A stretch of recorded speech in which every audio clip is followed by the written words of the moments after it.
Hi, welcome to Forex In Four. I'm Mike Conlon for FXEDU, and in the next 4 minutes, I'm going to show you the highlights of where the action is in today's Forex market. So let's get started.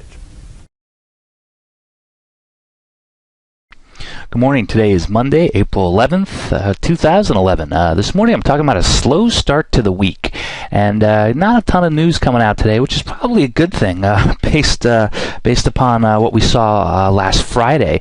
All right, with major dollar weakness taking place and causing just about everything to go through the roof. Hit some new highs. Had Aussie dollar trading higher. I'll show you that right now. A little bit of a pullback happening, but let me just switch over here to the 30-minute chart for the last week.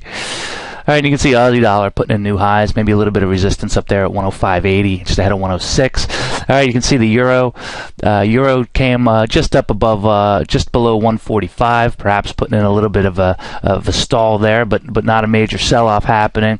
All right, so dollar weakness is what's been driving the markets, and of course on Friday we were still facing a government shutdown, but thankfully they were able to come up with some sort of compromise over the weekend, where I think they're cutting a total of $36 billion, which is essentially a drop in the bucket out of the budget that we're having.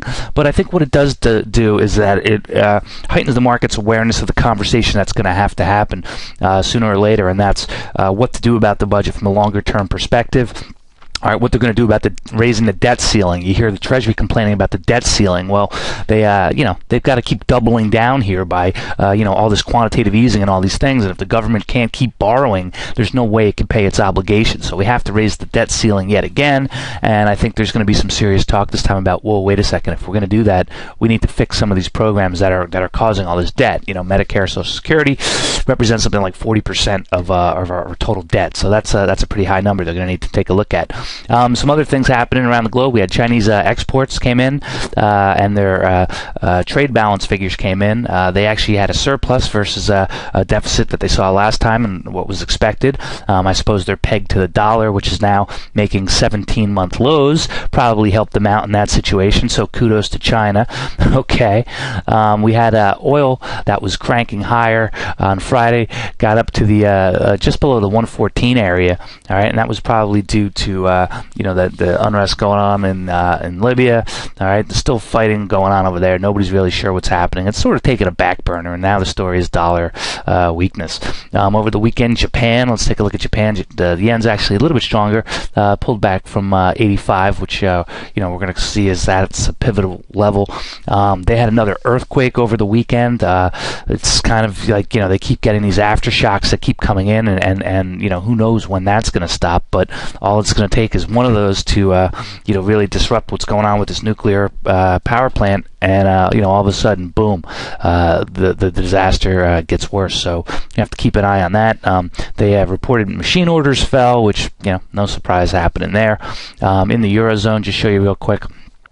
We can look here in the 5-minute chart and just show you that the euro's pulled back a little bit from the highs that it had earlier. And it looks like we're in a little bit of range bound, perhaps heading lower, but you can see here trading a range 144.50, 144.70 at this point in time in the morning. They had industrial production figures came in mixed.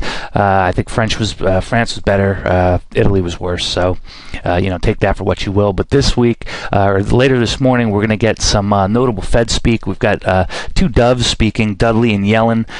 They're doves because A, they deny inflation, but B, because they have no interest in raising interest rates. Well, nobody is expecting anything different out of them, but there could be some major risk if perhaps they decide they want to do a little bit of jawboning here, and one of them says, well, maybe it's time to start looking the other way. That could cause some market jitters, because that could potentially shift the balance on the FOMC, which means that we could be seeing rate hikes happening sooner than later. I don't expect that to happen today, but you never know. Bernanke's gotten a little bit savvier with these committee meetings, and a lot of times, you hear these people speak, and it's like, what are you talking about? You voted for the exact opposite the last time. But you never know what's going to happen, but it could be just enough to, put a pause in this uptrend that we've been seeing for everything but the dollar. All right, so we've got news coming out later this week. CPI data coming out from the pound tomorrow. Just show you the pound real quick. Let's go back to the 30-minute chart. The pound is up All right, just broke 164, okay, and CPI data, they're expecting the inflation to still be at 4.4%. If that starts to come down in any significant way, that could provide a little relief for the Bank of England with regard to what they need to do about interest rates, but at this point, nobody's expecting it, okay? They've got retail sales figures going on, so tomorrow morning is going to be a big day for the pound. All right, Europe, tomorrow we also have the Eurozone, ZEW surveys, which is the current situation, economic sentiment. That's going to give you an idea of what people think and what businesses think is going on there. Okay, and then we also have the Bank of Canada rate decision. Now you can see in Canada that the loonie's just pulling back a little bit as oil comes down this morning. It's back to 112 from that close to near high around 114, which we'll see right there.